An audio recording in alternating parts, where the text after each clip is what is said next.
Astra Abyssosque. We meet again, you two. Hi, Catherine! Do you have any commissions for us today? Commissions, huh? Let me think. Oh, how about this? Please attend the Akademiya's academic symposium this afternoon and recite a love poem on stage. Wait, say what now? And if possible, please also use your camera to capture the reaction of the audience upon finishing the poem. Huh? What kind of commission is that? I see. It appears that you're not interested in this commission. In that case, please go to Port Armos and convince the Eremites there to spend some time volunteering at the local orphanage. Hey, that's not any better. I'm sure the mercenaries will have some interesting reactions as well. Paimon's gotta ask. Just who exactly has been submitting these commissions to the Adventurers Guild? Oh, the commissioner? Well, actually, I just wanted to see the two of you in action. Was it so obvious? I was hoping you would actually take one of those commissions. That kind of chance to observe humans doesn't come by often. Ah, so it's Nahida. Paimon just knew Catherine wouldn't crack those kinds of jokes. When did you get into her head? From when she said, Ad Astra Abyssosque? So it's been you this whole time? Are you done resting up, Nahida? Yes. I've been sleeping ever since we parted ways, and I even had a really, really long dream. It was another dream about the Sub-Zero's festival, except it was a happy one. In my dream, I was sitting in the middle of a flower terrace, and everyone in Sumeru City was holding hands as they danced in circles around me. They danced round and round, and everyone looked really happy. I also got to sit on a gigantic flower carriage. Ferris, the Knight of Flowers, raised me really, really high above the ground, and I was throwing an endless amount of Yalda candies at the children. You know, Nahida, maybe your dream is how the Sub-Zero's festival really should be. It's meant to be a joyous time where everyone gets together to celebrate your birthday. Huh? Wasn't I describing a really happy dream? Why are you both looking at me like that? Wait, could this be an example of the emotion known as pity? No, we aren't pitying you. That would only make everything worse. We just don't want you to feel too sad. By the way, have you had a chance to visit Dunyarzad? How's she doing? The Homiyanis haven't allowed any visitors after the festival, so we haven't been able to check on her. Yes, I paid her a visit right after I woke up. She was resting at the time. Her condition is stabilized. However, since Elazar is a manifestation of the withering on the human body, we can only cure it by finding a way to take care of Irminsul's own withering. But for the moment, our top focus should still be figuring out what the sages are up to and what they're planning. Right.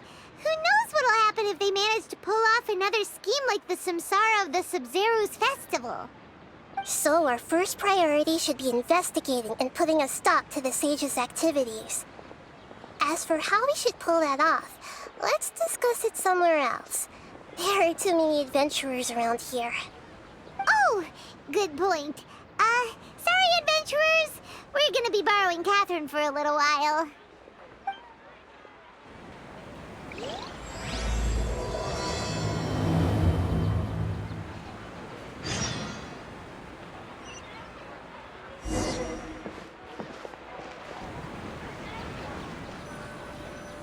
Let's continue our chat here.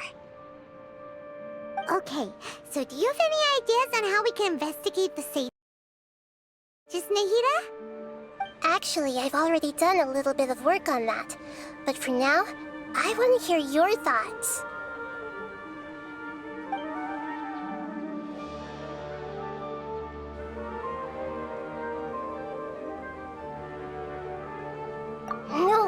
That's too risky. You mean it'd be too easy to get caught? No, it's not that.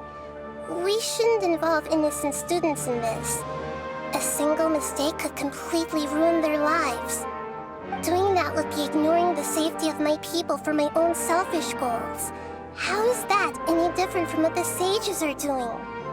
That's a good point. Spoken like the god of Sumeru.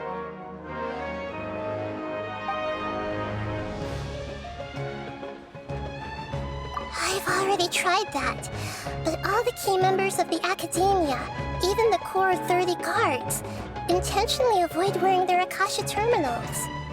It seems that from the very beginning, they've been guarding against info leaks from the Akasha. Of course, it could also be because they're wary of me. Have you already caught the sage's attention? I'm guessing not yet, but distrusting me would make perfect sense if they've ever paid attention to the urban legends about me. In any case, I probably can't take over their minds directly. We're in the dark as of now. Since we still don't know anything about their goals, any rash move could tip them off and lead to terrible consequences. After all, every person in Sumeru City is one of their hostages. Are we really out of ideas? Nahida, you're super smart, so you already have something in mind, right? Don't keep us in suspense. Spill the beans already. According to a popular theory from the Vahumana Darshan of the Akademiya, rejecting impractical motions at the beginning of a planning session will give more weight to the actual proposal. Okay, but aren't you the god of wisdom? You don't have to use that kind of gimmick to make us take your ideas seriously. Well, I've been thinking that if I can't directly possess the leaders, and if I can't get ordinary people involved, then I should find someone who's already involved, but hasn't decided to side with the sages. You're saying we should recruit a spy? That does sound like it could work. Oh, before coming back, we met someone named Alhaitham. He seems like he acts alone, and he likes doing stuff behind the Akademiya's back. They probably aren't in cahoots. Actually, I already have someone in mind. Do you still remember that female scholar named Sataria? Sataria.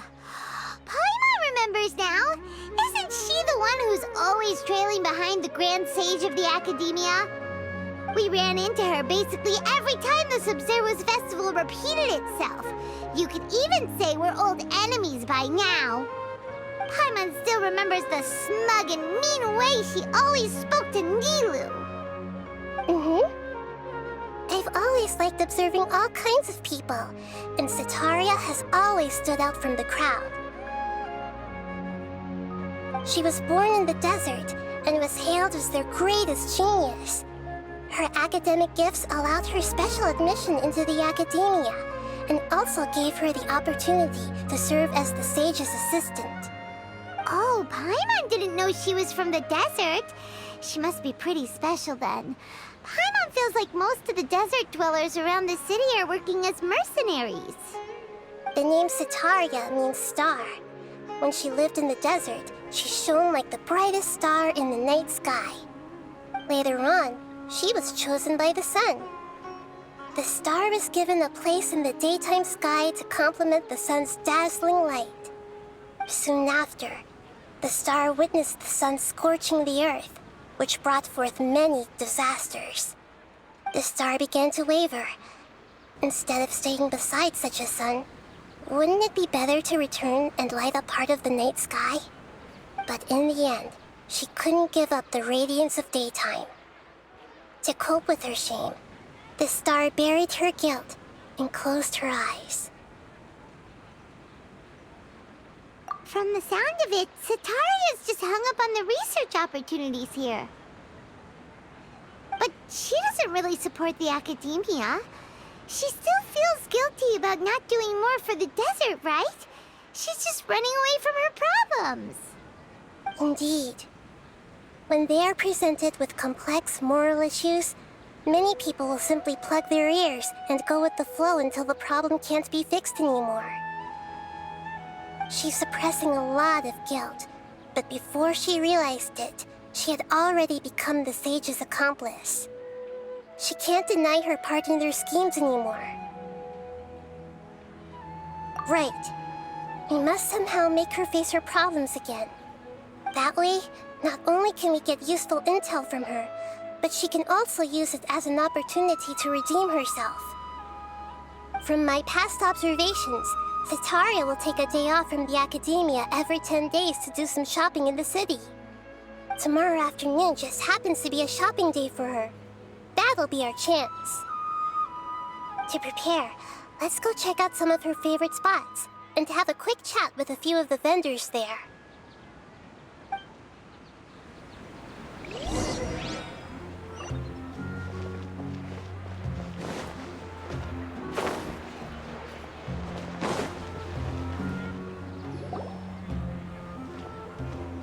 This should be Sataria's favorite fortune-telling spot.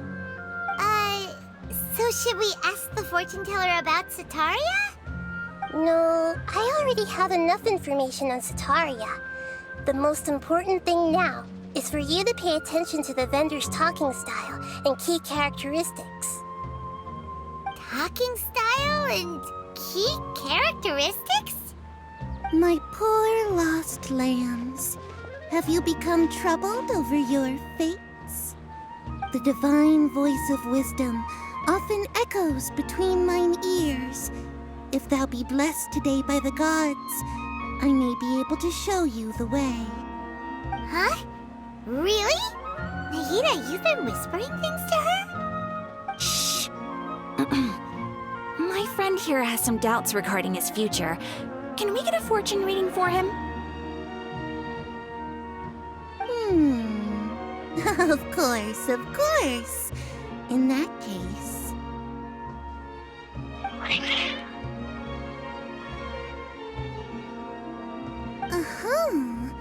It would seem that Harut and Marut are quite wary of you. Perhaps, at some time in the past, you have somehow offended the gods. Only mocking the god of Animo, questioning the Lord of Geo's financial savviness, and brawling with the god of Electro. Do those count? Oh, nothing. Go on, pick an aspect for her to divine. Love prospects? No problem at all.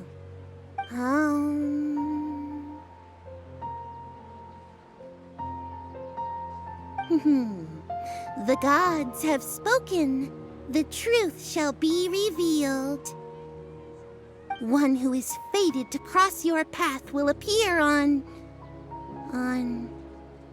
Huh? So many people will fall for you. How could that be?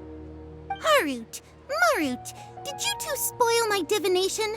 I've never read a fortune so absurd.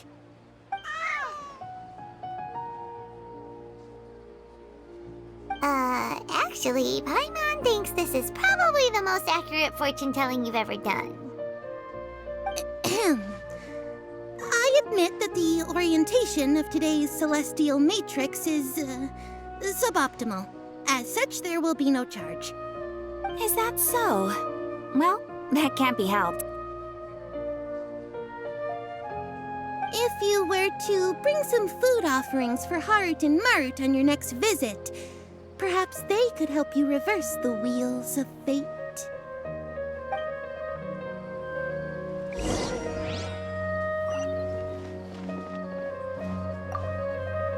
I've never seen Harut and Marut be so wary of anyone.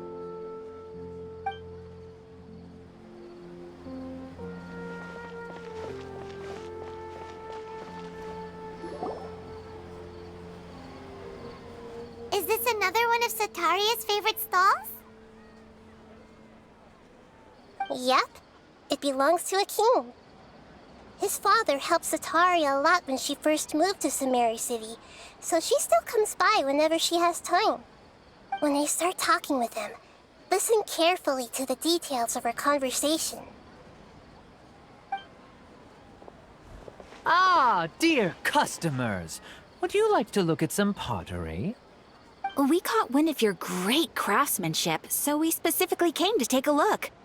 Oh, I recognize you. Aren't you Miss Catherine from the Adventurers Guild? Sounds like I'm in for some big business. Speaking of, where did you learn this trade? I suppose you could say it all started with my dad. He's a mason by trade, but I picked up an interest in clay while apprenticing for him. After that, I began making pottery by myself in secret, and I simply changed trades when my works turned out well. Although it's a pity that I'm no longer making much use of the knowledge provided to me by the Akasha. That's nice. You're making a living doing something you love. So is your father still working as a mason? Oh no, not anymore. A few years back, he fell from a roof and broke his leg.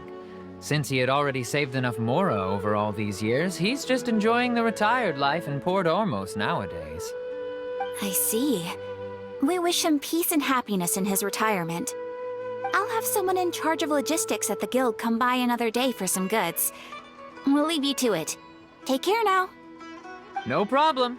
Rest easy, all our goods are sure to meet your every need.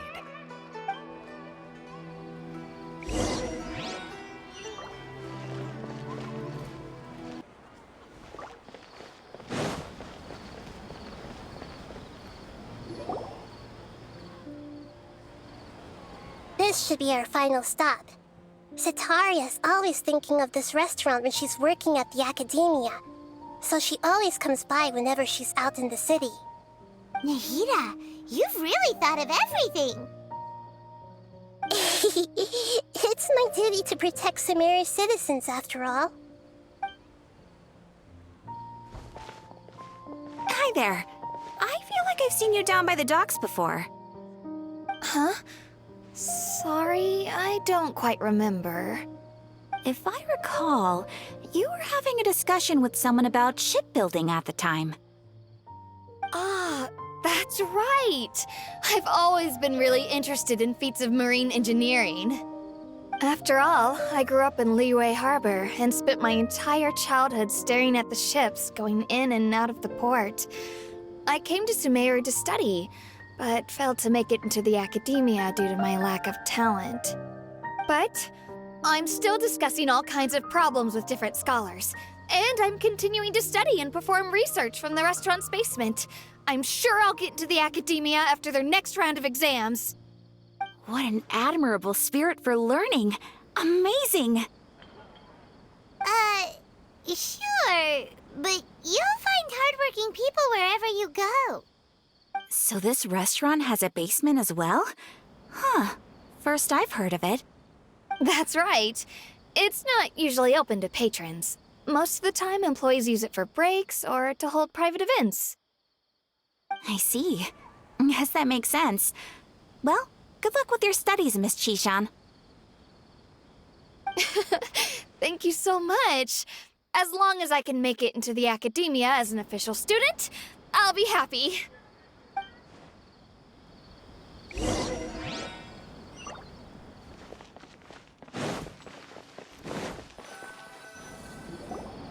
So, was that everybody? Mm-hmm. 3 familiar faces should be enough for Sitaria. What's the point of all the information we've collected? Nahida, you still haven't told us how you're planning to make Sitaria face her problems. Sitaria is already used to avoiding her problems, so we must find a way to break through her usual sensibilities. I remember that you mentioned that the Eremites in Port Ormos are all making a fuss about the upcoming resurrection of the Scarlet King. Although it's all just a boatload of nonsense, the fate of her homeland may turn out to be Sitaria's soft spot. Oh, Paimon gets it now! You want to take advantage of the guilt Sitaria feels about her homeland. Although she knows she should return home to help the people of the desert, all she's done is conspire with the sages.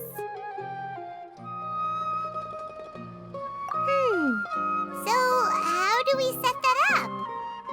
Well, the Scarlet King is long gone, And Sitaria is also too smart to fall for any simple tricks.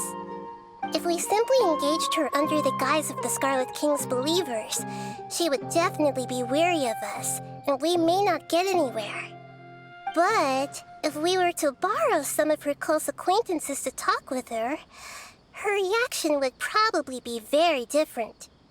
So, you mean you're going to possess those people we just talked to? Yep. Possess them through the Akasha.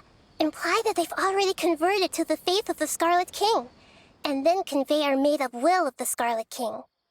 As long as everything goes smoothly, we'll get through to Sitaria for sure. She'll never guess that we had anything to do with it. Ah, so that's how you're going to use all the info we collected on these people. It's so that you won't slip up and break form. Possessing them will only work if you can manage to pass off as them. Exactly. So, best of luck with impersonating them. Huh? Best of luck? But we don't know how to possess anyone. That's no problem at all. I'll just share all their senses with you once I've possessed them. As long as you're also wearing an Akasha terminal, the effect will basically be as if you've possessed them yourself. Huh. That is pretty convenient. But why does he have to do this? Can't you do it yourself? Although I've been observing humans for a while, I've never been good at imitating them. You're not wrong. It's always been painfully obvious whenever you try to pass as Catherine. If it was at all possible, I would have preferred to leave these people alone. But seeing how things are now, I probably should just accept it and push on. Yeah, don't beat yourself up over it. We're only doing this to help everyone, and we'll only be borrowing them for a little while anyway. Alright, then let's give it a go tomorrow afternoon.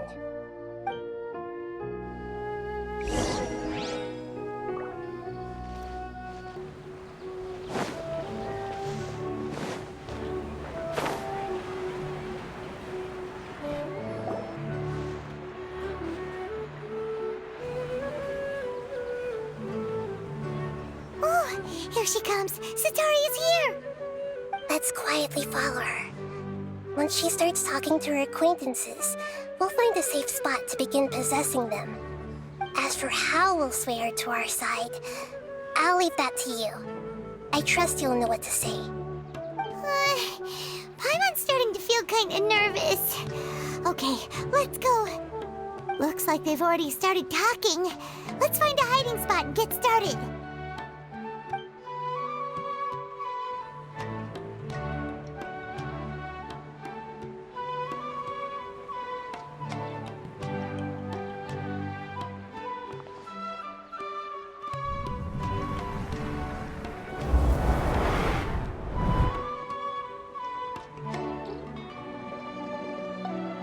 That's right. You really can't force anything when it comes to love.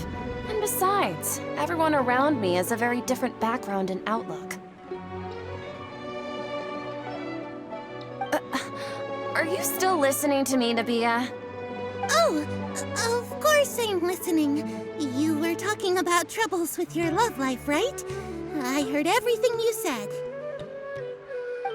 Okay then. You just seemed a little distracted for a moment there.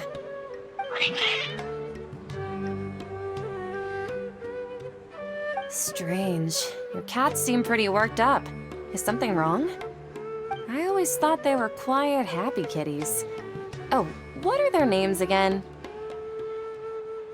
Ah, that's right. They are just little darlings, aren't they? Harut and Marut.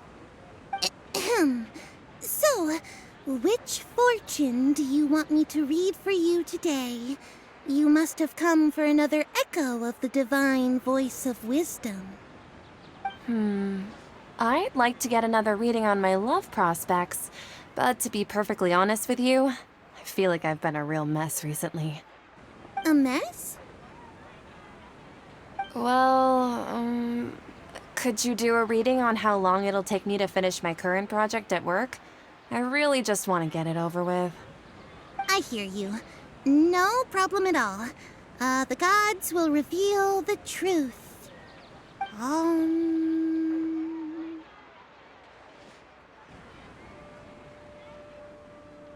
The gods are asking, Setaria, why haven't you gone home? Why haven't I gone home? Do the gods really know everything I've been thinking about? Setaria, why don't you just go home? It's a demand now instead of a question. The gods seem to be truly upset. I'm sorry. I know I failed the gods. Please pass on my most sincere apologies and ask for their divine forgiveness. And if I may ask, Nabia, is there a specific god who's speaking to you right now?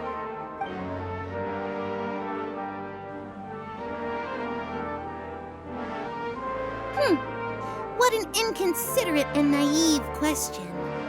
The god who is speaking to me is, of course, the wisest and mightiest of all, the Scarlet King. The Scarlet King? No wonder he would make such a demand of me. Oh, wait a second. The Scarlet King passed away a long time ago. Even though news of the Scarlet King's resurrection has been spreading like wildfire, it's all just a misinformation campaign from the Akademiya. How can the Scarlet King still exist in real life? What insolence! I am the Scarlet King's most loyal believer. Do you wish to refute his voice of wisdom? Oh, no. As a child of the desert, I am only reveling in his power upon learning that his divine glory has touched even this city. I will think very carefully about his demand of me. I'm sorry. I must go now. Wait!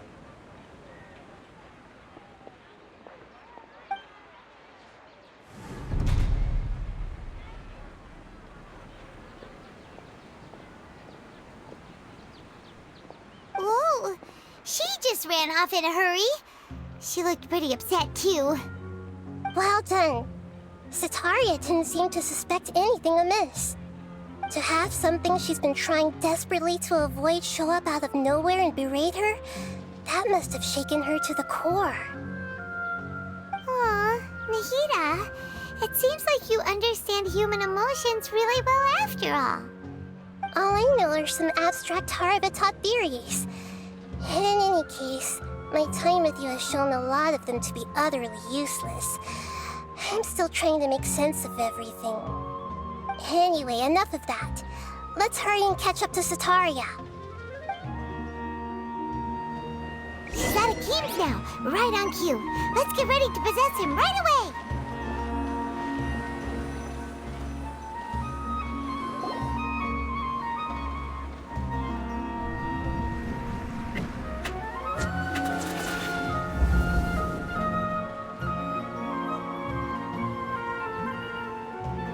It's okay. I just got caught up in something. Oh, actually, didn't you ask me to help you look for work? What kind of work were you looking for again? Oh, right. Your old man's craft. How could I forget? Speaking of, how's he doing? Is he feeling any better?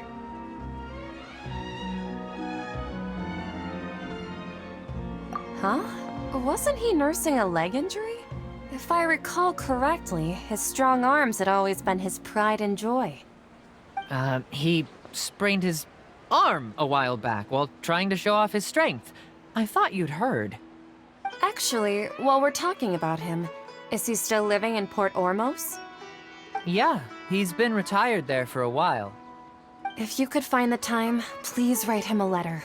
Please pass on that recently, faith in the Scarlet King has taken root in Port Ormos and has begun to spread across Sumeru. He has a quick temper and has always been a devout follower of the Dendro Archon. I don't want him to get into a fight with those Scarlet King believers because of a difference in beliefs. Oh? So who are you siding with in all of this? The Akademiya or the Scarlet King? I'm so jealous of you. You were born a child of the desert. Yet you chose to betray the Scarlet King, and now you spend all your time with those crooks from the Akademiya. Akeem? You don't mean... you've also become a believer of the Scarlet King. What's so strange about becoming a believer of the wise Scarlet King? In fact, aren't you the strange one? The one who still can't pick a side? Can't pick a side? Me? Whoa! Paimon had no idea you'd be so good at this. You really zeroed in on the issue and put it right in front of her. It might feel a bit overwhelming for Setaria. But once everything is over, I'll be sure to pay her a visit to her mind and explain everything. Anyway, let's keep going.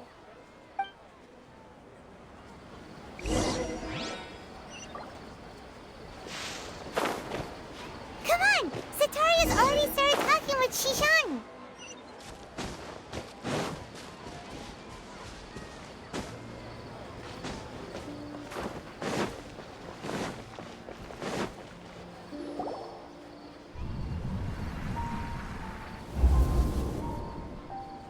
So, Shishan, have you noticed anything weird in the city lately? Like, as if someone was trying to preach to you about something? Oh, right. Speaking of strange things, I celebrated the Sub-Zerus festival so many times that I lost count. That was really weird. Wait, how could you be aware of that? That should be impossible. Nothing in the report indicated anything like that. Are you still failing to realize that the Akademiya's lowly tricks could never deceive all of Sumeru's citizens? Jishan, don't tell me that you've converted to the Scarlet King as well! What an absurd question. You make it sound like I should be ashamed for becoming a believer of the Scarlet King. In reality, shouldn't you be the one who is ashamed? You, who works side by side with the Akademiya and treated people as nothing more than experimental subjects? Please, please stop! Even now, Setaria's still trying to run from her problems. She can no longer justify everything to herself. Hey, she's trying to talk to the guards! What should we do? This is the most important part of all. Quick, get ready. Mercenary, you're a member of the Corps of 30, correct? Please help me pass a message to the Matcha right away. The situation in the city is getting out of control. Please, try to remain calm, miss. Tell me what's happening in the city. Heretics are infiltrating the city, and they've already converted many residents to their side. Heretics? What kind of heresy are you talking about? The Scarlet King! Many people I know have suddenly started believing in him, but he's long dead. It's impossible. Miss Setaria, nothing is impossible. You know my name? The Scarlet King is immortal, and all who defy him will one day pay the price. You must face the truth, Setaria. You tread a treacherous path, and the longer you ignore it, the tighter the Akademiya's grasp on you will become, and the deeper you will be ensnared. Child of the Scarlet King, never forget that the desert that belongs to you lies elsewhere. What's so strange about becoming a believer of the wise Scarlet King? In fact, aren't you the strange one? The one who still can't pick a side? What an absurd question. You make it sound like I should be ashamed for becoming a believer of the Scarlet King. Setaria, why haven't you gone home?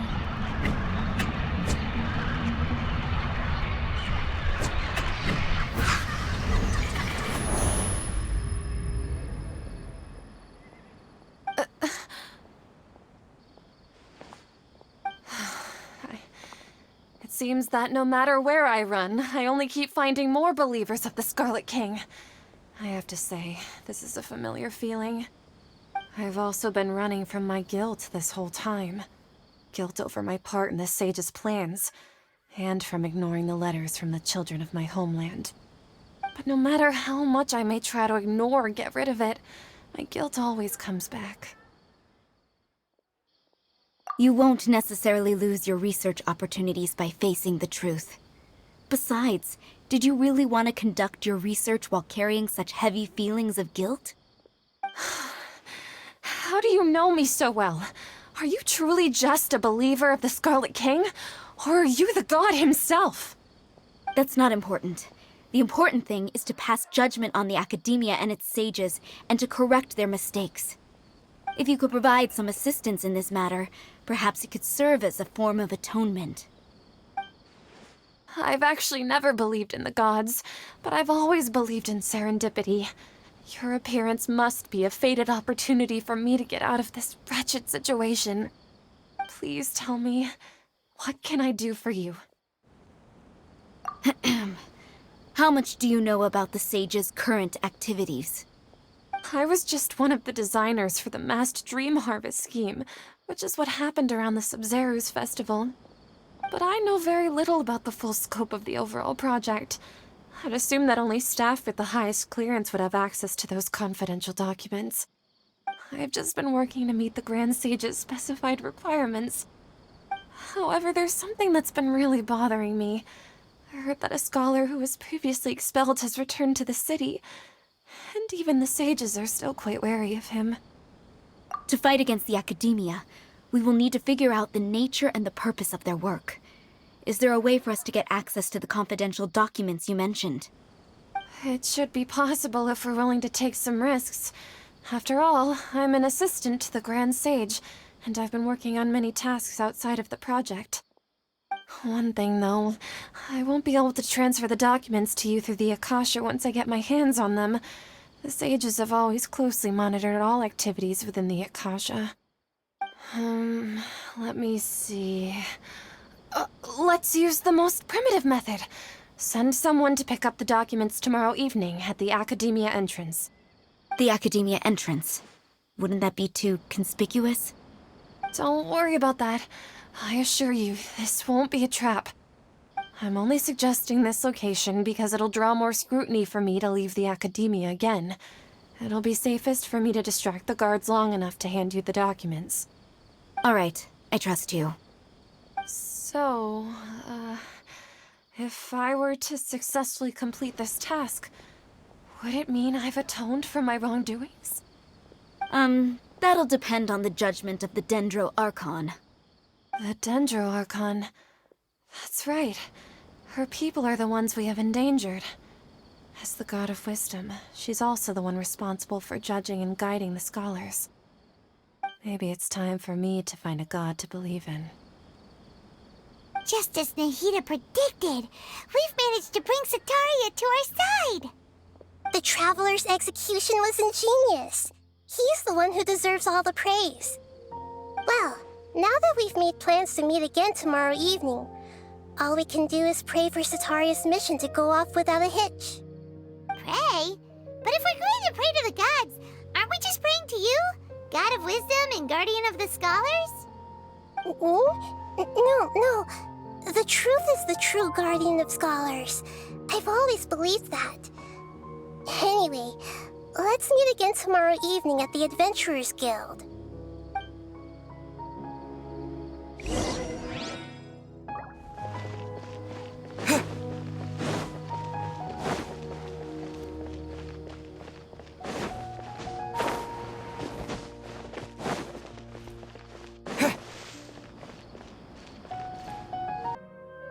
Catherine, we're here! Oh, you are the other Catherine, right? That's right. I suppose I'm the other Catherine in your mind. Shh! We're on a secret mission tonight, so we need to protect Catherine's identity. Yep, Paimon's right. We cannot fully rule out the chance that the meetup tonight is just a trap. If something were to happen, my existence may be the only trump card we'll be able to play. After all, the Akademiya should still be unable to confirm the existence of my consciousness in the outside world. Yep, exactly, just what Paimon was thinking. Anyway, enough about that. Let's just make sure to be on our guard. Off? What do you feel is off? It's the middle of the night. Of course it's quiet. You're not getting paranoid, are you? No, I think he's right. It really is a lot quieter than usual. If you look around, there seems to be fewer people on the streets. I'm not sure if this is the case for the entire city, though. Huh. Maybe it's just a coincidence. Maybe Setaria figured out a way to not only distract the guards, but also to get everyone to go to sleep early, just so we can exchange the documents in peace. I also can't quite figure out why things feel a little off. But now that we're here, let's go ahead and meet her as we planned. Well, regardless, as long as you're here with us, Paimon feels a little safer.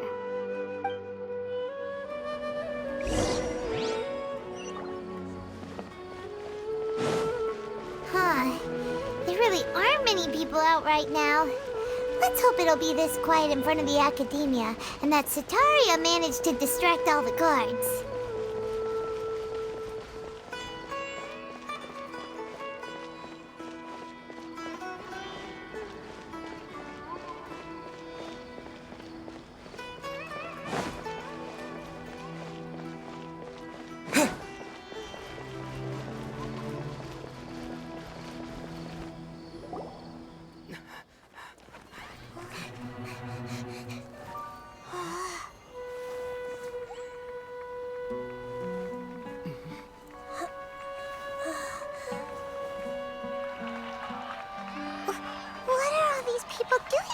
This hour of the night.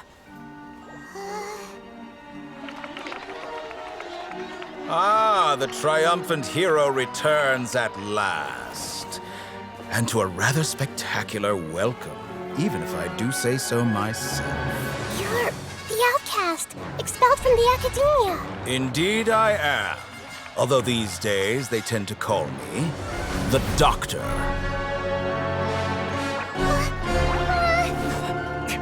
If you're looking for your researcher friend, she has already been taken into confinement. With some basic caution, she could have discovered the listening device on her person.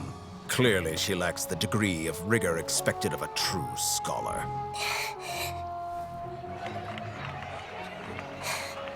The people of Sumeru City. What have you done to them? I simply made some minor adjustments to their Akasha terminals.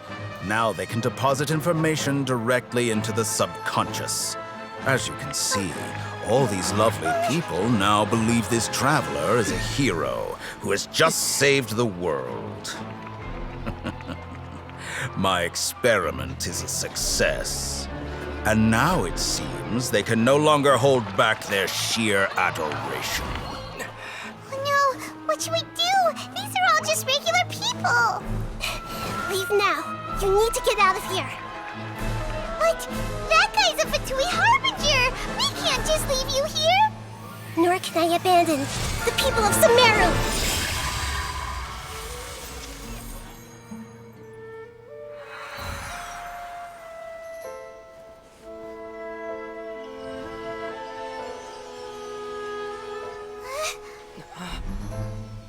Don't worry. We'll meet again outside of the city.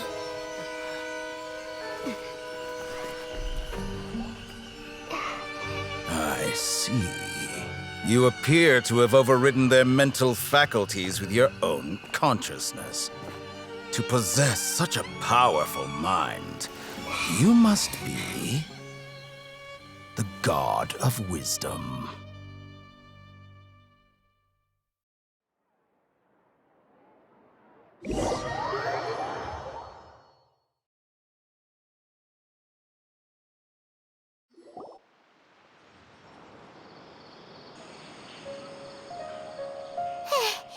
This should be far enough. Paimon needs to catch her breath first. Is the heater going to be okay? We only made it out because of her.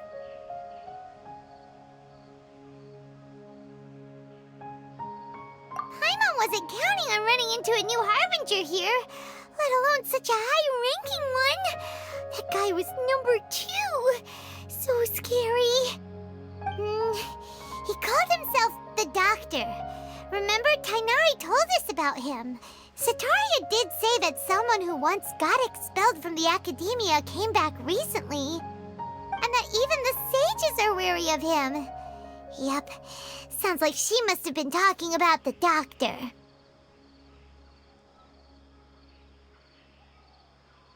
Yeah, now that the doctor's in the picture, we're no longer just dealing with the Akademiya. They're in cahoots with the Fatui. But what are the Fatui after this time? Another Gnosis? Yeah, things would be a lot easier with Nahida's help.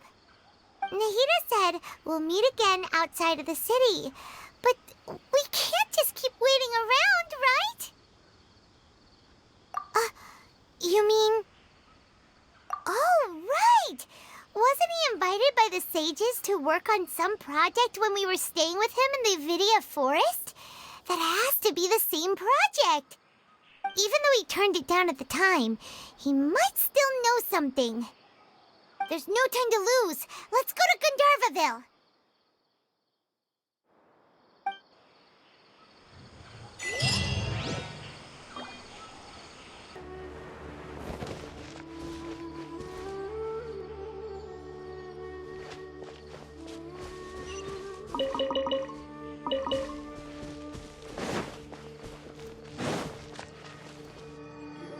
Hold it right there. A blonde-haired traveler and a floating fairy. We've got you all right. Take a look around.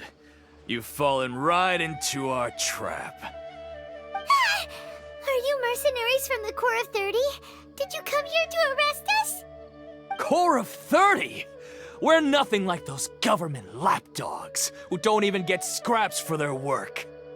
We are an elite brigade that commands the highest commission rate in all of Sumeru.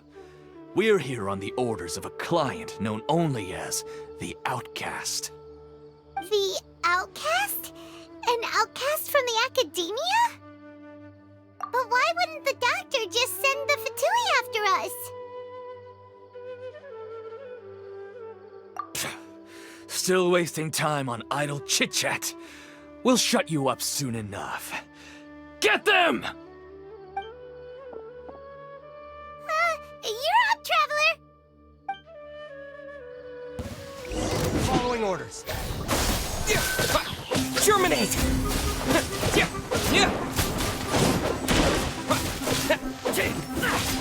Scatter! I'll take that's close enough. New punches. Propagate! I'll be back.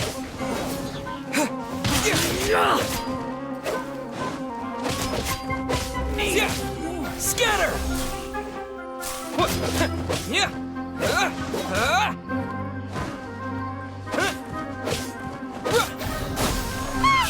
It isn't over yet!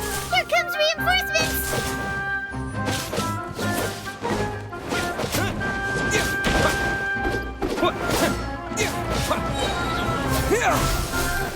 Springboard!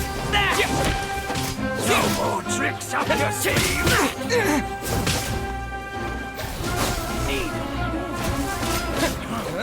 You want this?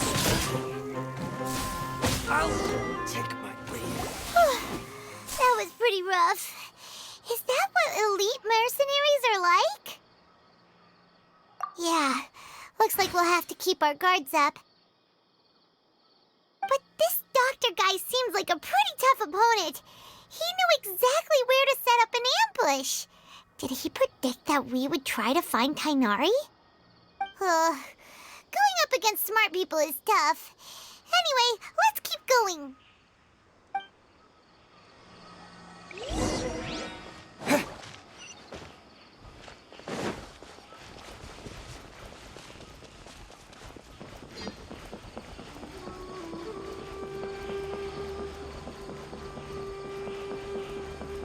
Rainforest is the best place to live.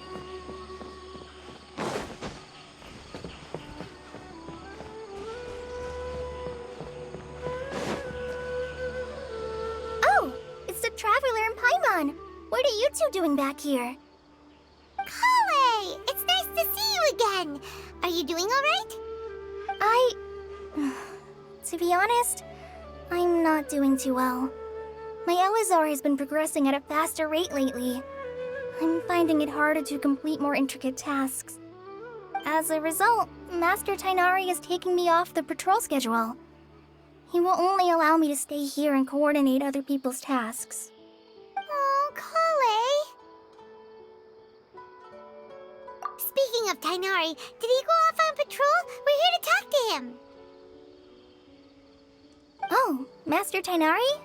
He just left the Avidia Forest a little while ago. He was headed to Party's DI. Huh? He left? What? Isn't Tighnari always saying that he never wants to leave the Avidia Forest?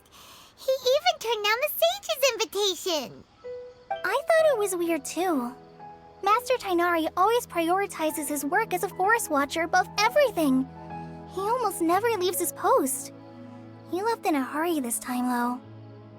No, I only found out that he left through a message he left behind. He also made sure to delegate all his tasks using a schedule. To leave in such a hurry? I'd guess he had something urgent to take care of. Master Tighnari originally studied in the Amorta Darshan of the Akademiya, and Partis DI is something like the Amorta's research base. Many rare shrubs and grasses have been planted there for research.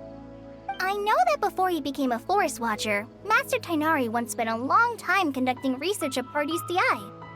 A research base, huh? Gotta wonder what kind of research Tighnari just decided to work on all of a sudden. Oh, we don't have a lot of time, so let's go look for him at Party's DI. Don't worry, I'm fine. I'm used to living with Elazar by now. If you run into Master Tighnari, please send him my regards. Got it. Will do. See you later, Kale.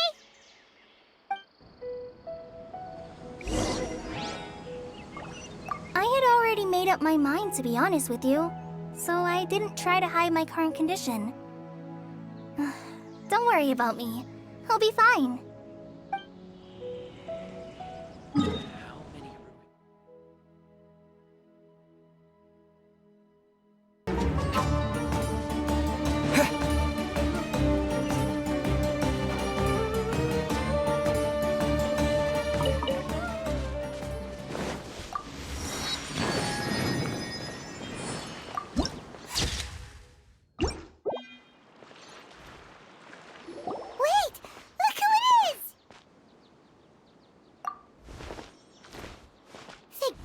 You're okay. We were so worried about you.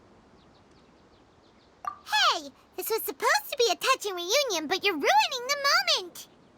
Actually, it's very smart of the Traveler to be wary of me right now. After all, the Doctor has shown that his technology can apparently even control human minds. Plus, it's not like you could have known what happened after we split up and I was facing the Doctor by myself. Even a pool of stagnant water after a torrential storm can occasionally pass as a patch of sky. Paimon feels like only the real Nahida could come up with such an obscure analogy. Huh? But I wasn't trying to win your trust or anything. All I wanted was to clarify my point. Well, we understand that point now.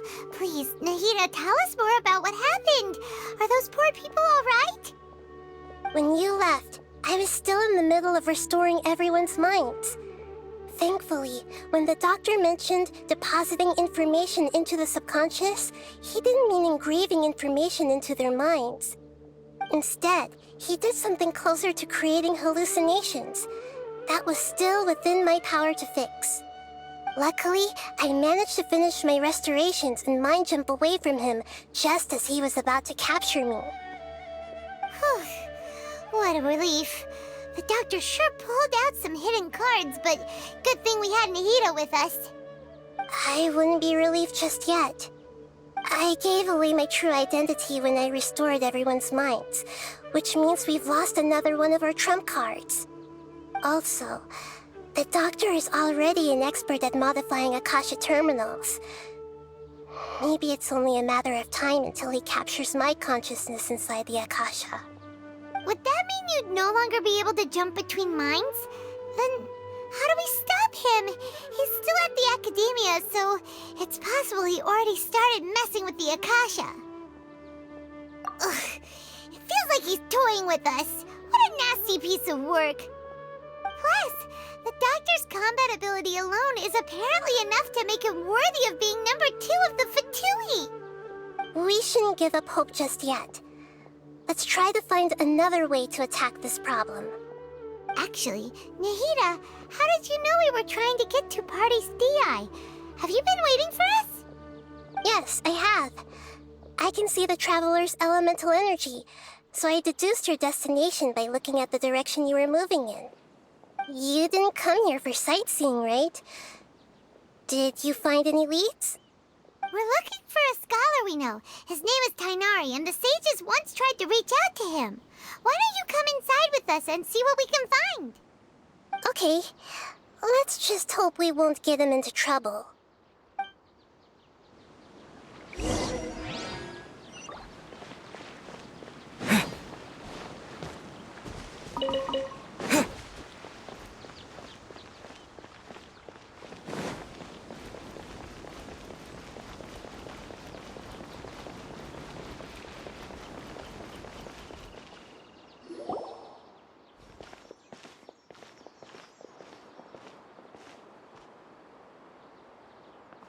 Traveler?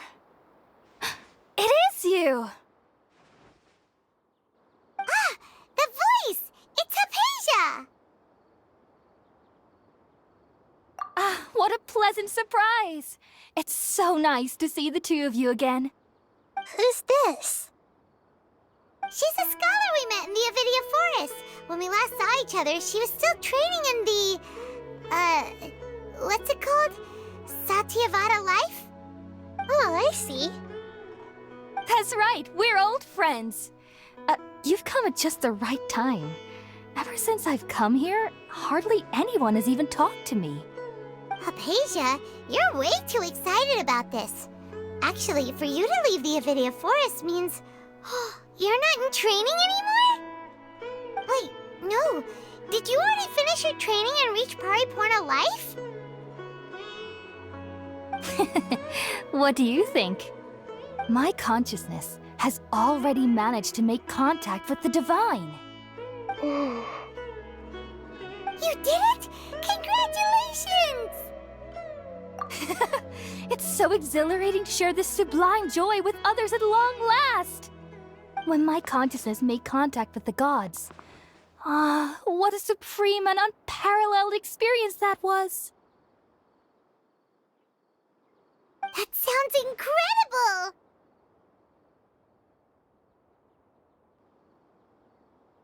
Oh, all right. Actually, please wait. I haven't forgotten my promise to you. Remember? I promised to help you understand what you saw from Irminsul once I gained deeper insights.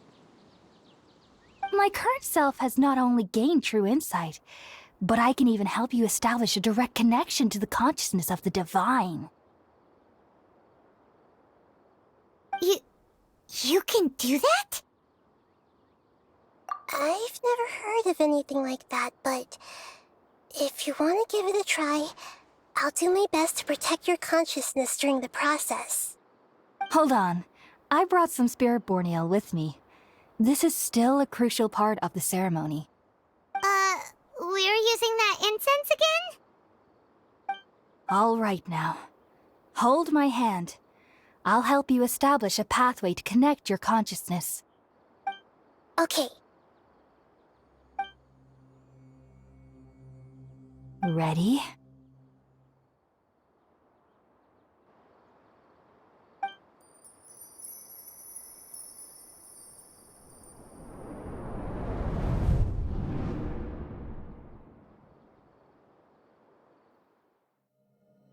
It took 3 betrayals for me to finally understand. The world is just an elaborate tapestry of lies. My fury will never be quelled. The first to betray me was a god. My creator. My mother. Valuing strength above all, She saw no worth in me and I was discarded. The second was a human. My family. My friend. Consumed by fear, he saw me as an abomination. The third was one exactly like me. A hope for the future. A fledgling barely out of the nest. Powerless before his mortality, he broke his promise to me. Humans, they can't be trusted. And the gods fill me with pure loathing. So I said good riddance. I denounce the world and laugh in its face. My chest will never again be defiled by worldly filth. I will scrub away every last trace of human emotion. Then it will be empty, a blank slate, and ready to receive a supreme Gnosis, brimming with pure divinity.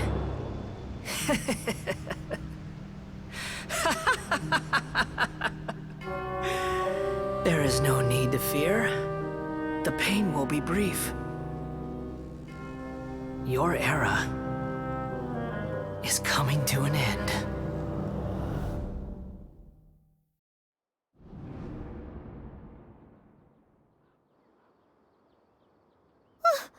What was that?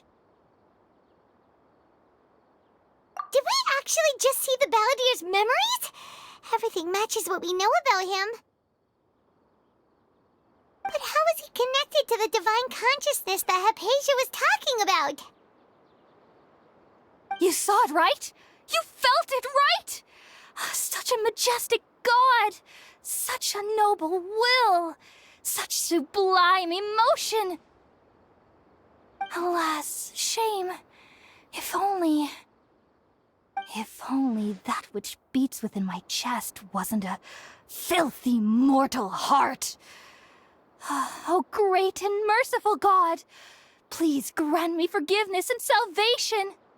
Do you understand now? I'm afraid this is no Purana life, but rather... Ah! You... Why are you so mean to me? Why is everyone hiding from me? I found divine wisdom. Shouldn't I receive praise and honor? Haven't I uncovered that light in the darkness? Hypatia? That's how I always thought everything should be. Wait. Have I... already lost my mind?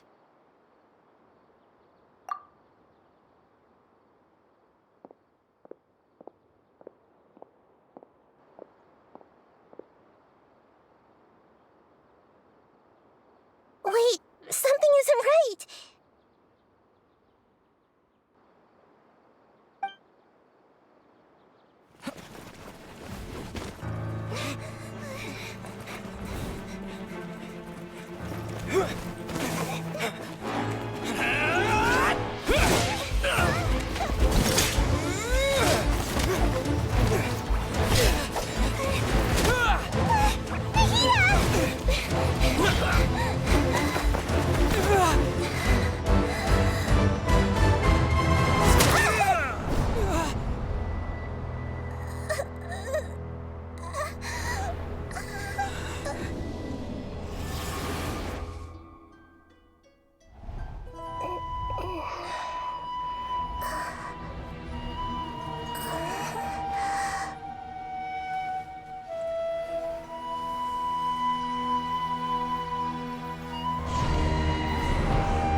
No, something feels different. You're back!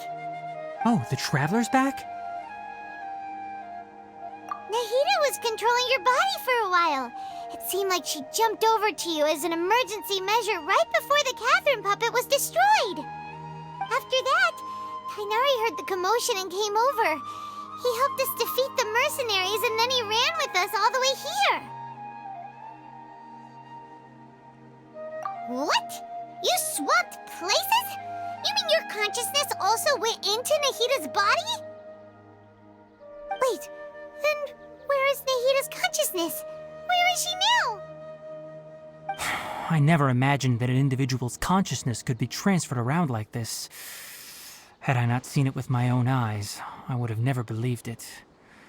I don't think this can be achieved with current human technology. Also, while we were running, the consciousness in your body told me to pass on a message. She said, "The doctor has found a way to trap my consciousness, so I can't journey with you anymore. But even in a moonless night, a shower of starlight can still drown out illusions and lies." Oh no! Nahida's trapped in the sanctuary of Surasthana for good this time. Was that message all she left for us? It's pretty vague. Oh, that makes sense. Since the doctor captured her, she won't be able to say anything without him knowing. She's being extra careful. Even in a moonless night, a shower of starlight can still drown out illusions and lies. Huh. Paimon knows the moon illusions and lies are from the alchemical divination at the Sub-Zeru's festival. Didn't Nahida use a starlight analogy before? It had something to do with Sataria. Oh, that makes a lot of sense. Huh. Do you think Nahida was telling us to go find help in the desert? But she isn't with us anymore. Think we'll be okay? Paimon, you said Sanctuary of Surasthana. Does this mean that this Nahida you're talking about, the consciousness who was occupying the Traveler's body, is the Dendro Archon? Your guess is correct, but the situation's a bit complicated, so it's really hard for us to explain right now. That's all right. A scholar's curiosity doesn't need to be appeased right away. As for the complicated nature of the situation, safe to say I have witnessed that for myself. I've spent some time with you, and it looks like the Dendro Archon's also on your side, so I trust you. Thank you, Tainari. Oh, actually, we came here to ask you a question. What do you know about the project that the sages have been working on? Ah, that. While I was indeed invited to join that project, the sages were always secretive about its scope and goals, so I eventually declined. All I know is that that project has something to do with the restoration of Irminsul. Huh? Did you see something when you were in Nahida's body? What? Do you have any evidence?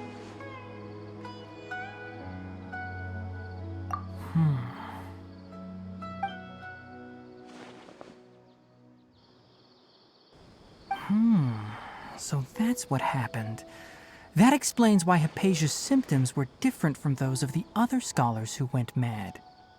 It's because she made contact with the consciousness of a new god who is still in the process of being born. Tainari, did you leave the Avidia Forest because of Hypatia? I did.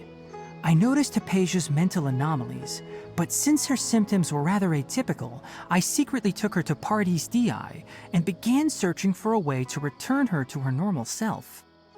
If I didn't take action, Hypatia would have already been taken by the Matra to the desert, doomed to a life of exile at Aru village. Now that you mention it, I knew the Akademiya has never thought particularly highly of Lesser Lord Kusanali, but I still didn't expect them to do something as arrogant as creating a new god. Looks like I made the right decision by not accepting their invitation. The Doctor and the Balladeer. We have 2 Fatui Harbingers in Sumeru, Sounds like we're in for a bad time. From your description, I don't think they've completed their project. There may still be room for us to intervene. But then, what is the connection between creating a new god and restoring Irminsul?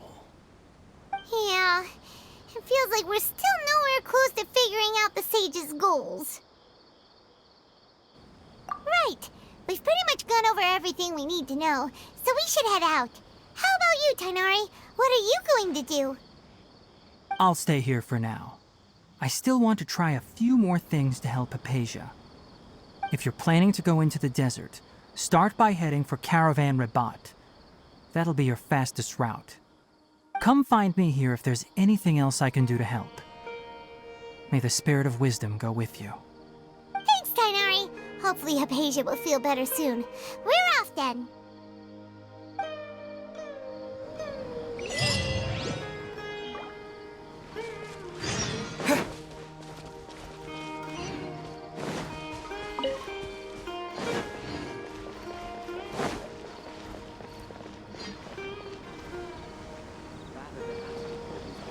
Why don't you do your own research first?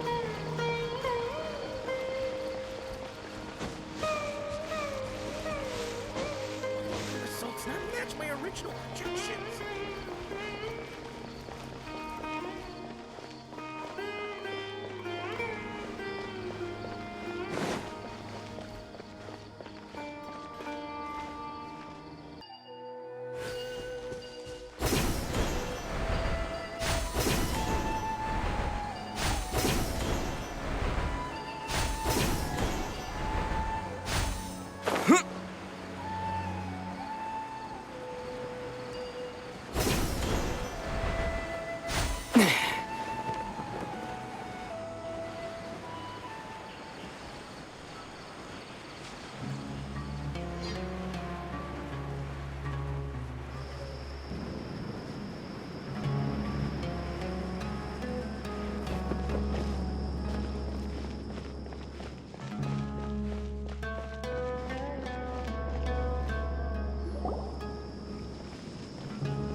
We finally made it to Caravan Rabat.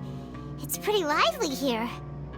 So, just past this wall is the desert, huh? Oh, wow. Paimon remembers hearing people call this the Wall of Samiel. It's made to block sandstorms from the outside. Oh, if it's this tall, it's gotta be the divine work of Greater Lord Rukkhadevata, right?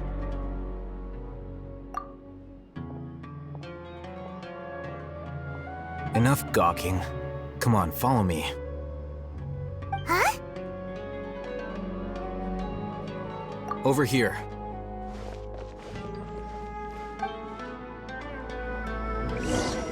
Oh, Haytham went that way! Let's hurry up and follow him. Wonder what he's up to. Travelers and visitors, don't miss out!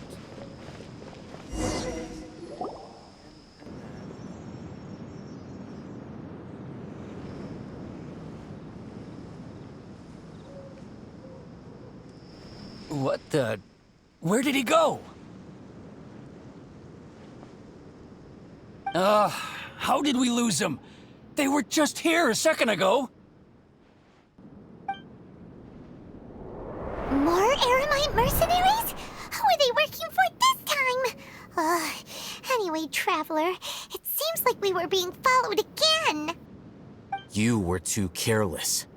You should have noticed those hopeless amateurs trailing you a long time ago.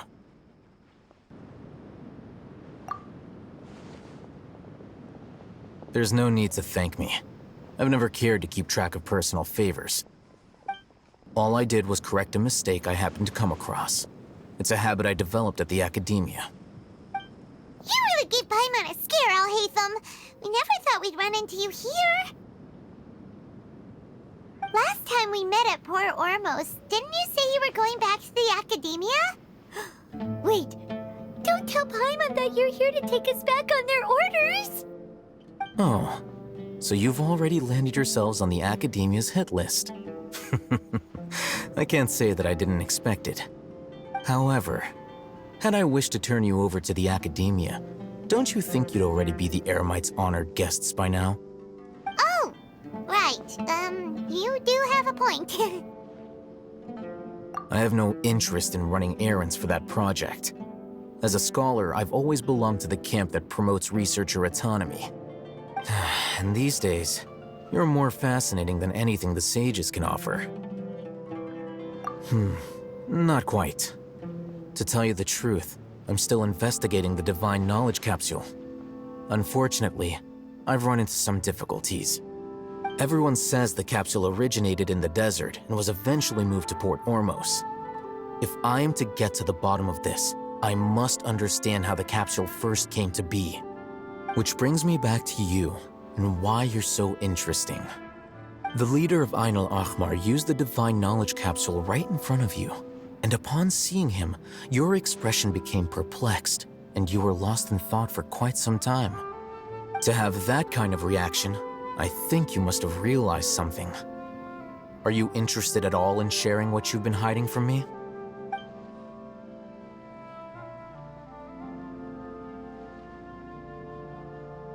Alhaitham, you really have a ridiculous eye for detail. What kind of person even notices or remembers stuff like that? So that's your answer.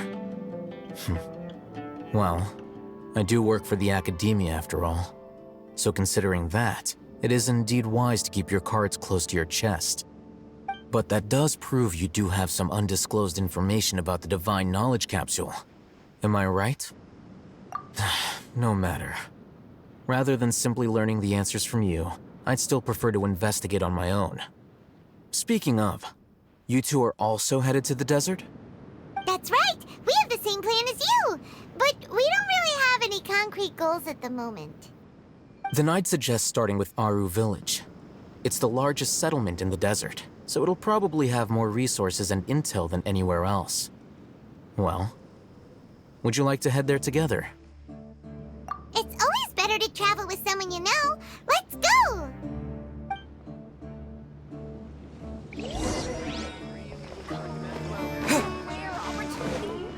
Let's go check it out.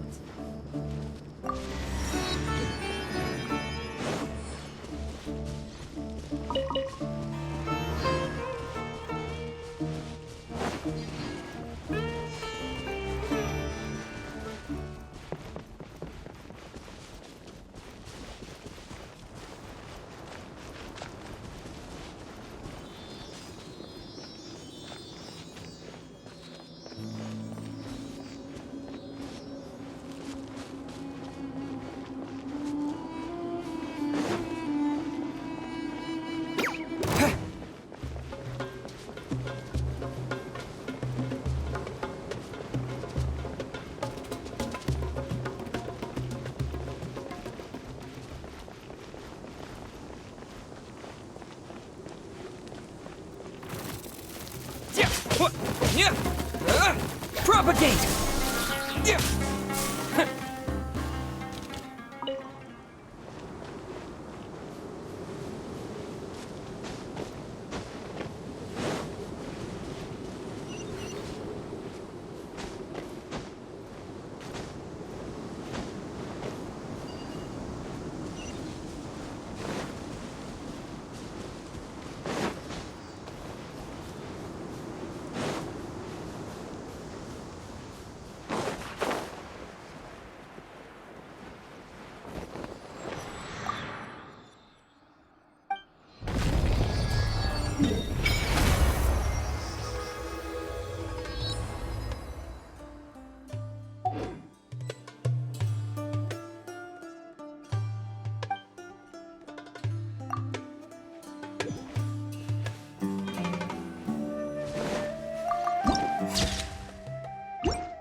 Before us lies Aru Village, the safe haven of the desert folk. Whoa, this landscape is really something else.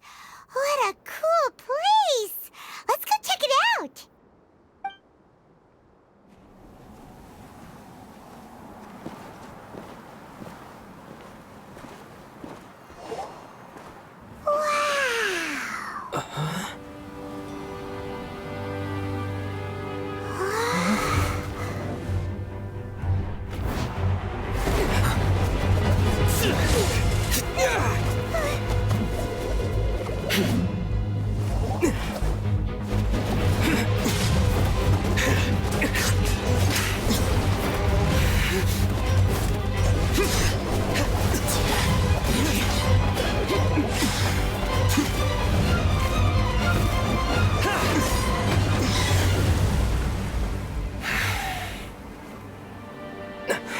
Sino.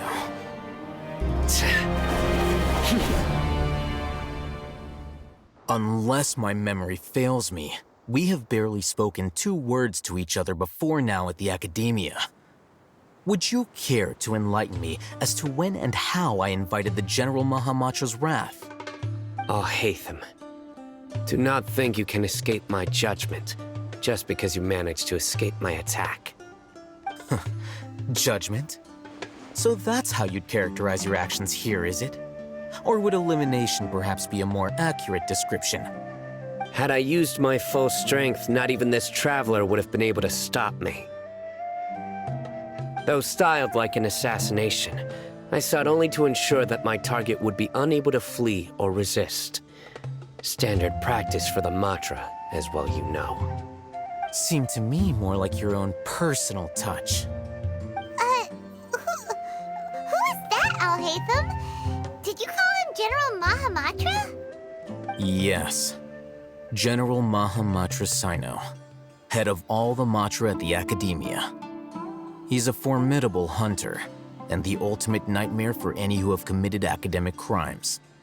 You seem to have placed a lot of trust in Al-Haytham, to the point of blocking an attack for him. If I were you, I'd never choose to side with him. I wouldn't believe a single word that comes out of his mouth. I have been pursuing this scribe for a long time. I urge you, stand back and do not seek to defend him any longer. Otherwise, there will be consequences. Has Al-Haytham done something wrong? Hyman doesn't think he's as bad as you've made him out to be. I won't waste my breath explaining things. Al-Haytham, I saw it during our fight. Take it out. The divine knowledge capsule you're hiding on your person. Unless you want me to retrieve it for myself. Very perceptive of you.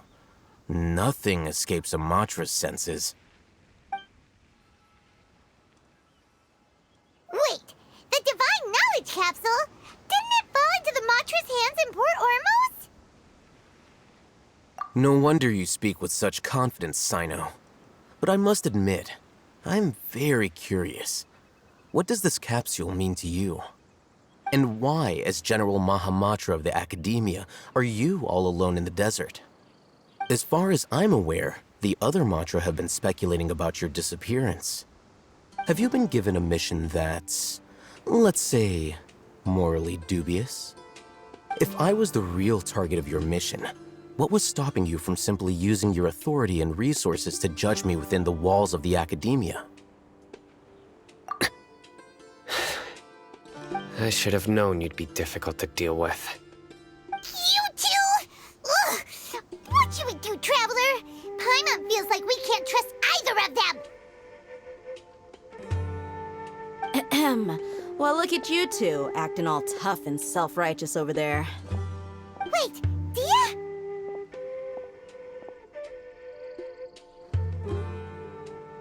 Great! Finally, someone that we can trust! You gotta help us out here, otherwise these two are gonna start fighting again! Yeah, sure looks that way. 2 giants from the Akademiya duking it out once and for all. Not something you get to see every day, that's for sure.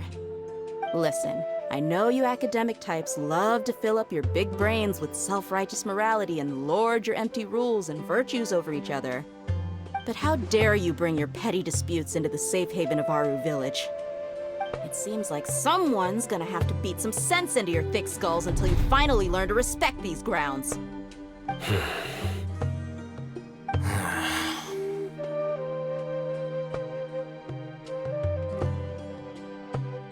Hey, did either of you hear a word I just said?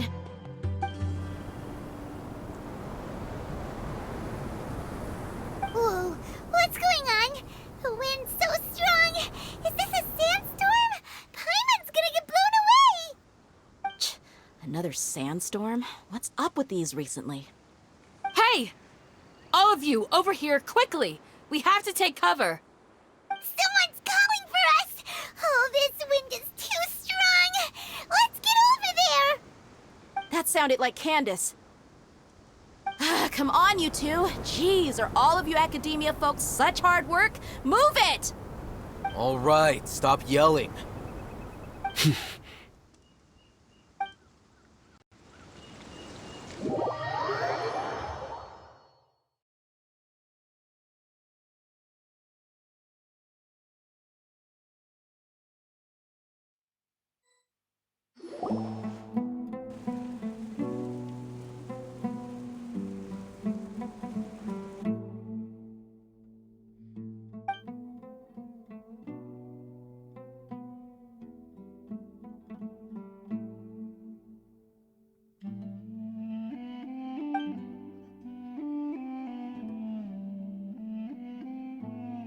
Well, this is pretty awkward. Hey, wanna play sardines with 3 people who wanna tear each other limb from limb? Sure, why not? Sounds fun. The air is so thick and heavy. Paimon can hardly keep floating anymore. My sincere apologies, everyone. This is the home of our village chief. I will have to ask you to make do with this small room until the sandstorm dies down. Please, let me introduce myself. I am Candace, protector of Aru Village. Our savior has come at last! Nice to meet you, Candace. The name's Paimon. Thank you so much for helping us. There's no need to thank me. It's only right to help each other when the weather gets rough. Wow, she's so gentle and caring, like a nice older sister. Unlike those guys over there. All right. Now that we're all better acquainted, we should return to the topic at hand.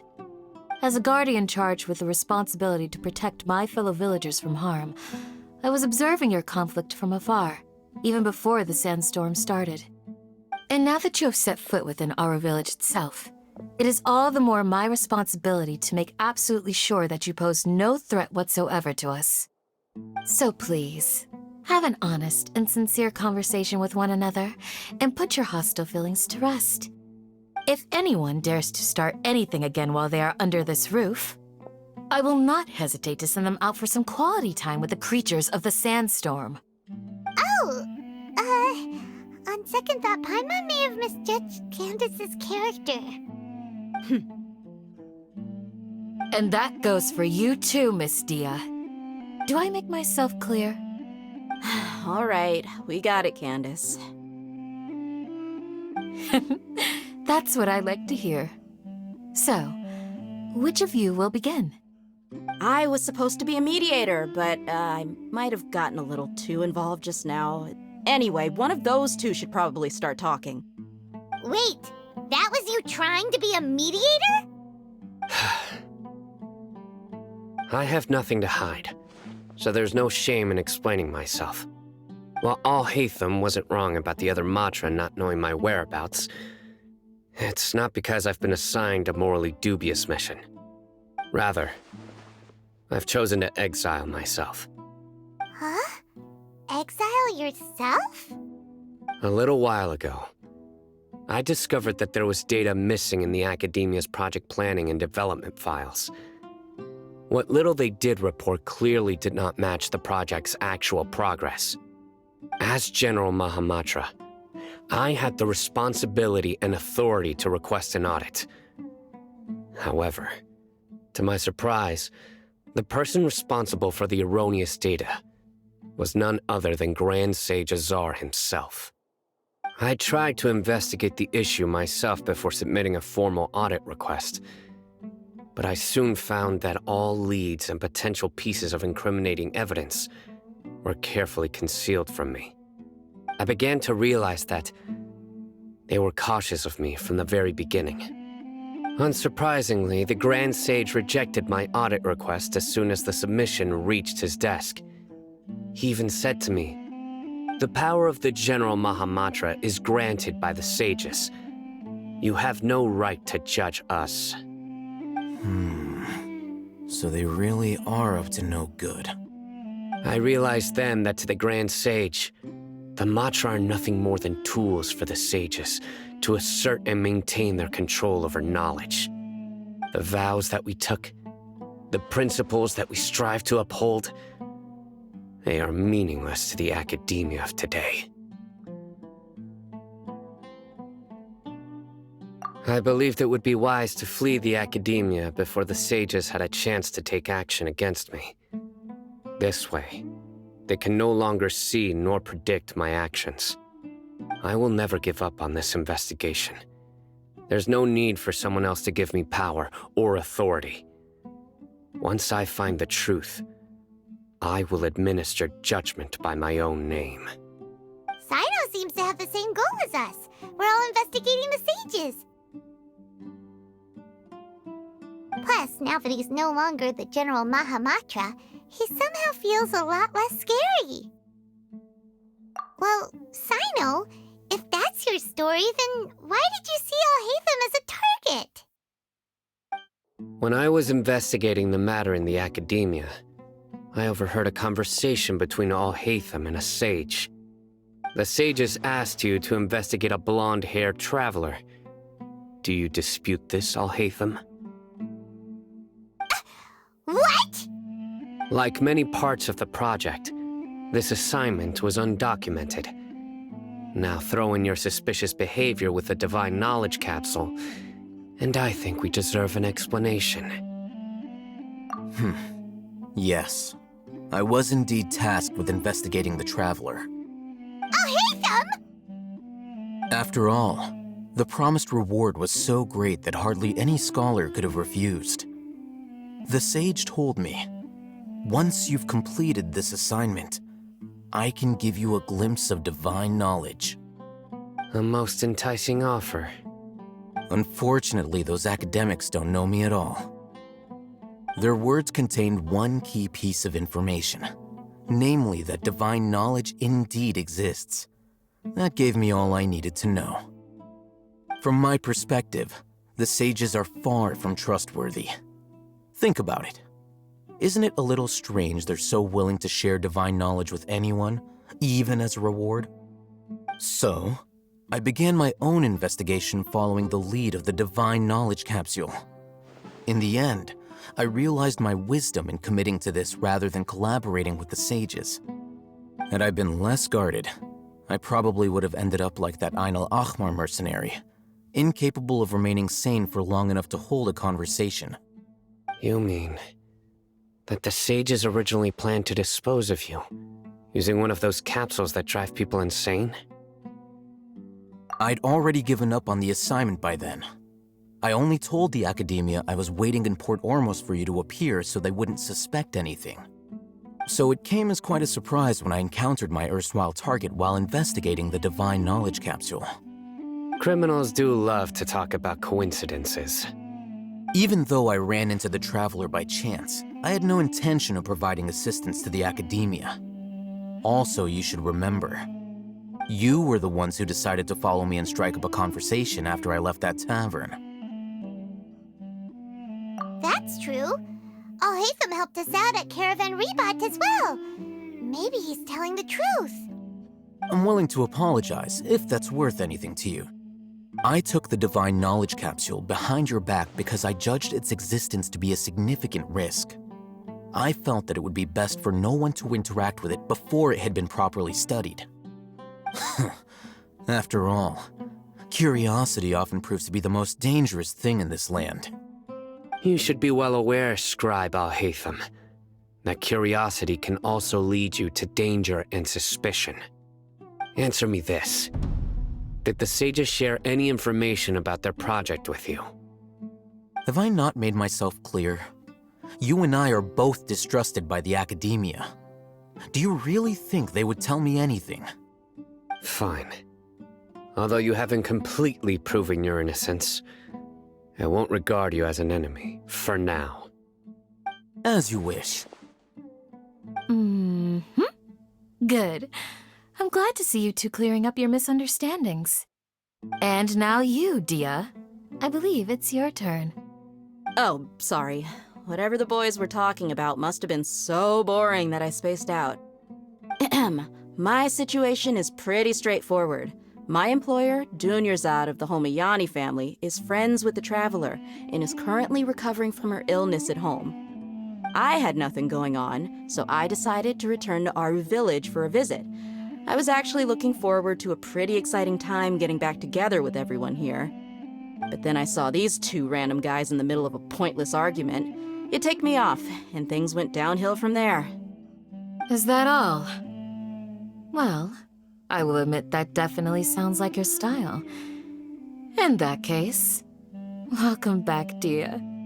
That's more like it. I missed you all so much, Candace.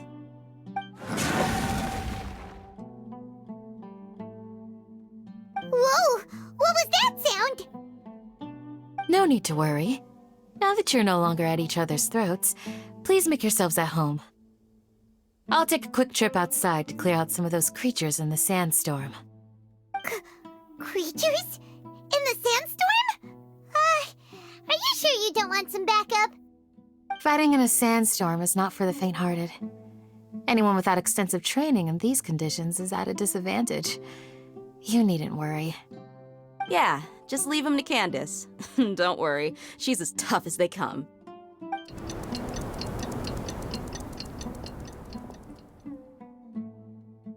The wind's died down.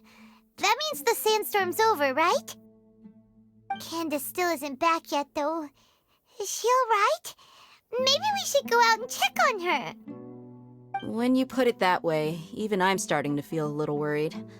All right, let's go. We've been here long enough, and the boys are as chatty as the floor.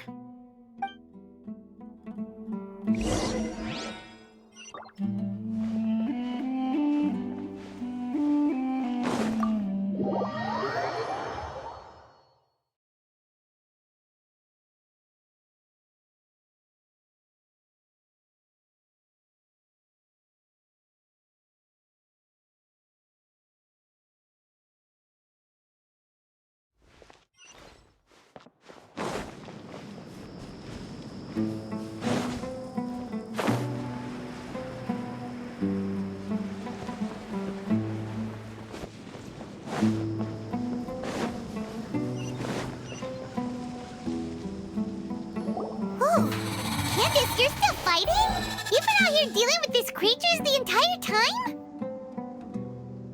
Yes. They just keep coming in waves. I've lost count of how many I've defeated. Before I realized it, even the sandstorm had stopped. Ah! Here comes another wave! Leave this round to us. I got interrupted earlier, but now I have something to take my anger out on. It's been quite a while since I've seen the Flame Mane in action. I'll leave these to you then. I'll be sure to put on a good show. Let's go!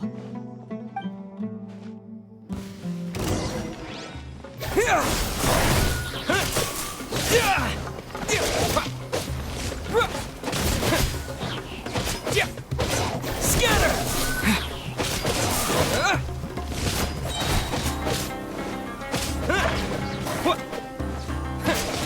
Propagate!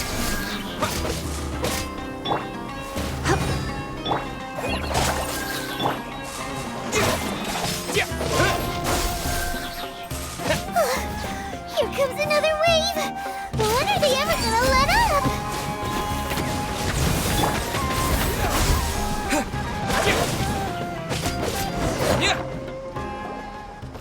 The creature stopped appearing.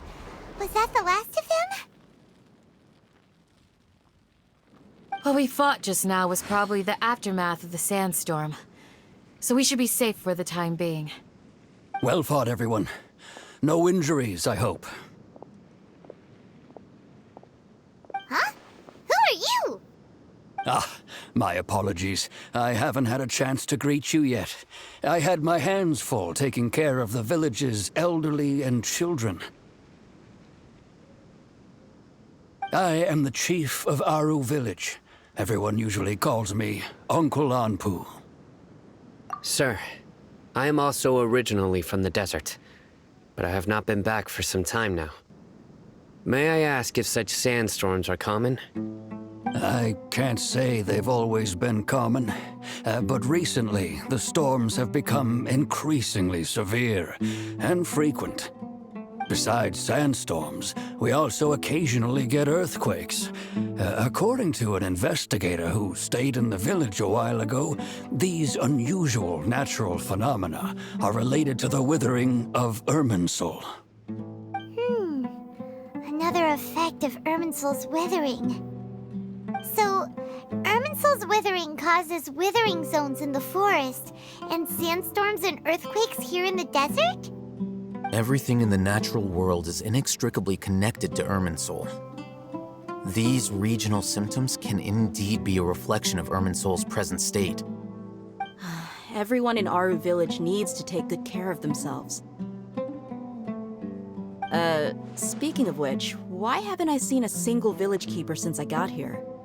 Village keeper? Who are they? Village guards like Candace? Does your curiosity know no bounds? Village Keeper is how Aru Village refers to mad scholars exiled here by the Akademiya. Most of them are scholars who lost their sanity after a period of training in the Avidya forest. The Akademiya believes that their crazed mutterings may have a negative effect on the psyches of other scholars. So, they're forcibly exiled to the desert.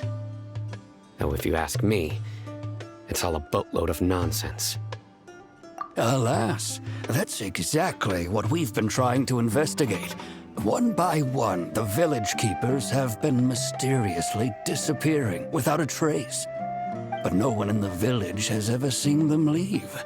If you're planning to stay around the village for the next few days, I'd appreciate it if you could keep an eye out for them. I've had encounters with those people in the past. I'll see what I can do to help. The Matra are the ones responsible for their exile. Now that you're no longer with them, are you trying to alleviate your guilt and atone for your past sins? I'm fascinated by how you think. Mock me if you will, but if you are guilty, I will eliminate you, regardless of my position or identity. Oh, you're the former General Mahamatra. You must be an expert in these kinds of investigations. Thank you for your help. Is it because you're reminded of Hypatia? Oh, these poor scholars. First they lose their sanity, now this! We need to help get them back home, safe and sound. But, is it really a good idea to tag along with Sino? You seem like you really don't trust him. I'll be grateful for the assistance. No doubt you will do a better job than some of my former subordinates. Let's start by finding a spot to share what we know so far.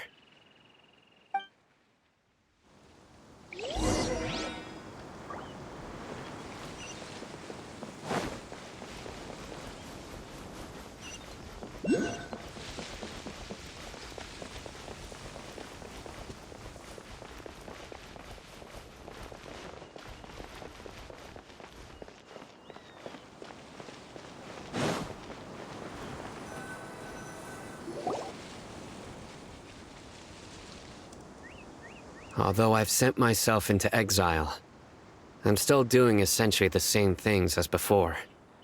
Do you still have any questions for me before we start our investigation? One of my former subordinates told me that this title has its origins in a strange incident. The Akademiya has long exiled mad scholars to Aru Village. A mysterious phenomenon exists here. When mad scholars first arrive, they are as incoherent and deranged as before. But after spending some time here, they invariably begin to calm down. Initially, The people of Aru village greatly resented having to take in the mad scholars. But a strange incident one night changed that. Aru village was struck by the strongest earthquake in living memory.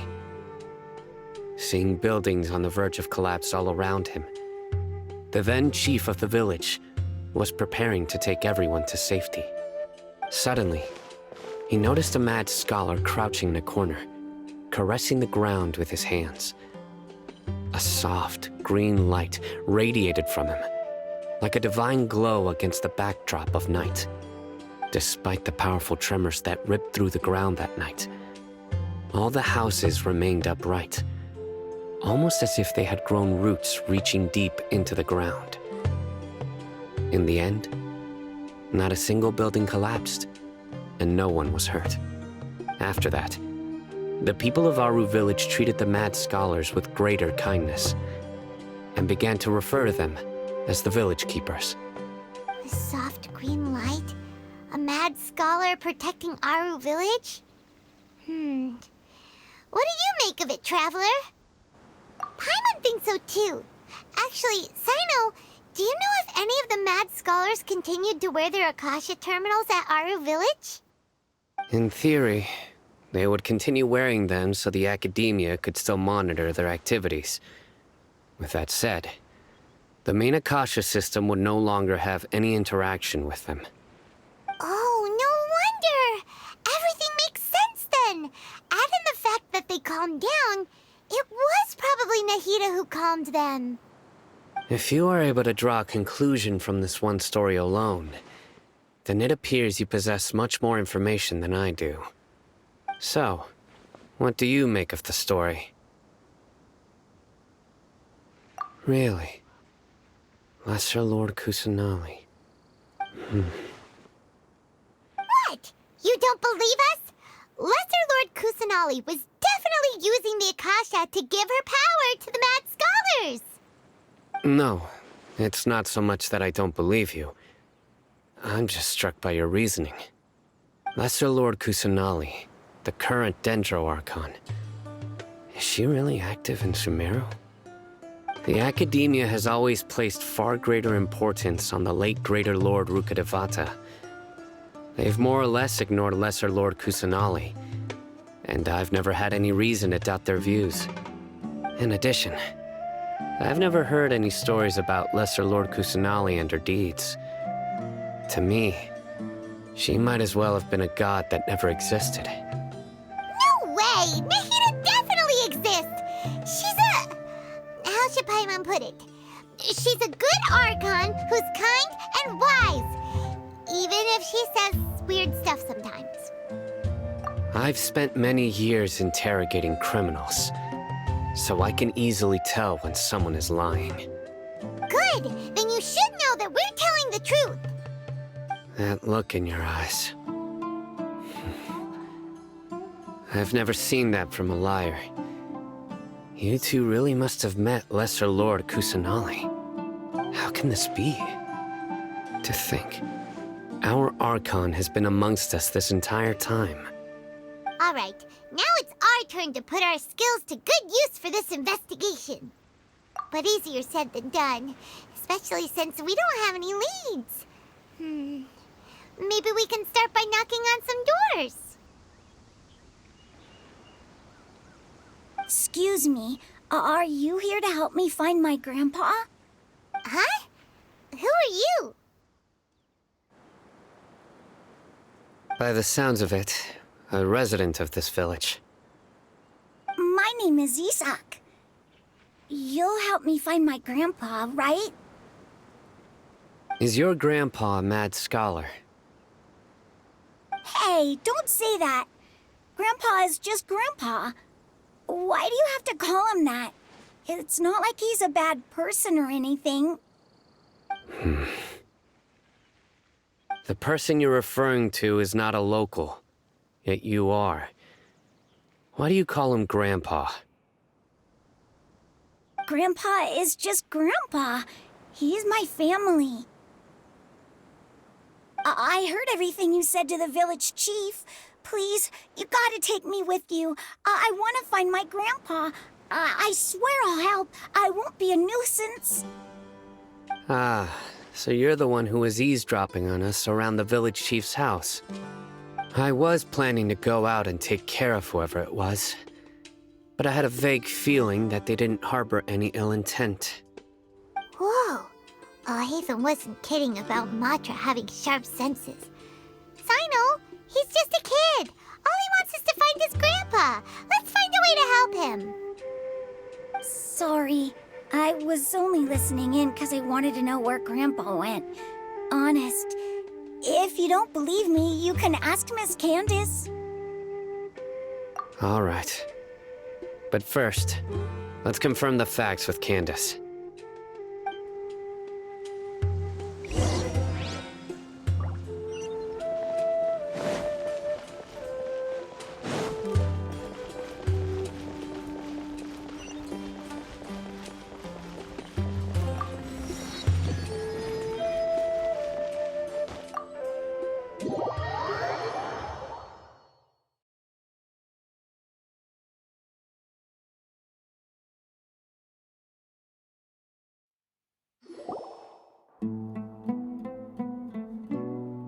Sino is super vigilant.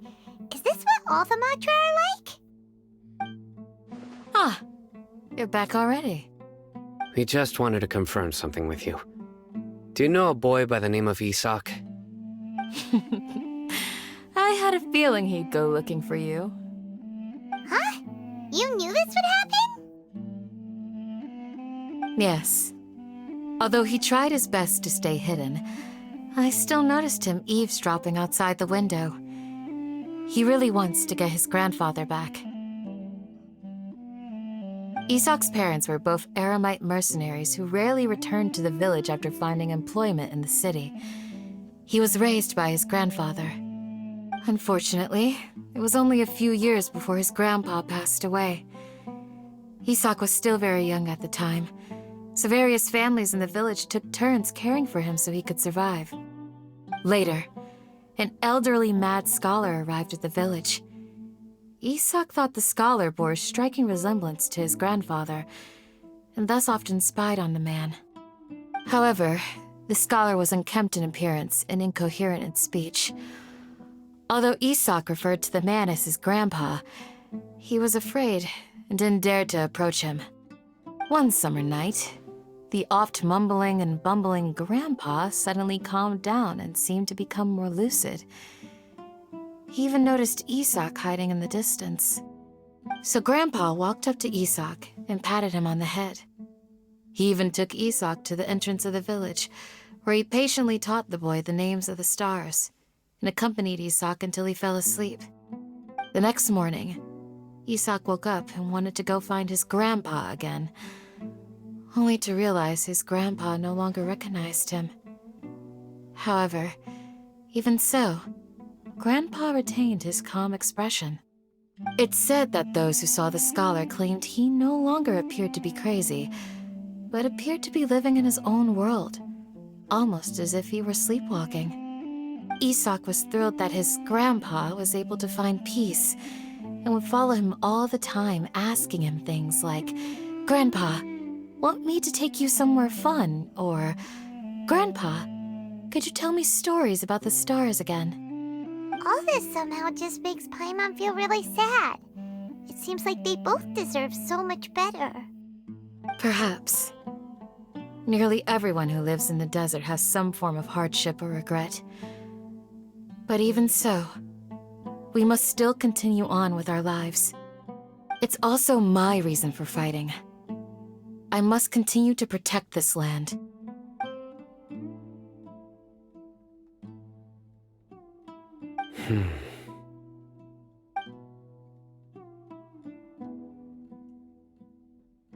Maybe the people have always had a considerate god watching over them.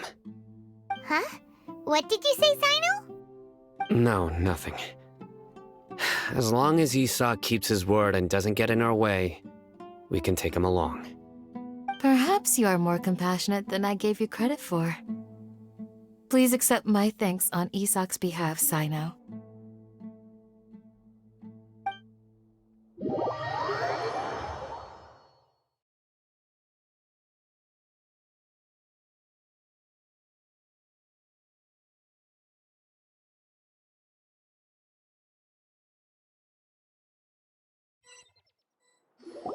Hey, Isak!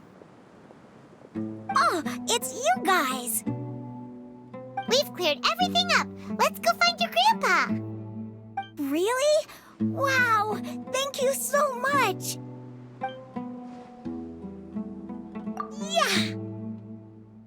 All right. Let's ask the local residents some questions first.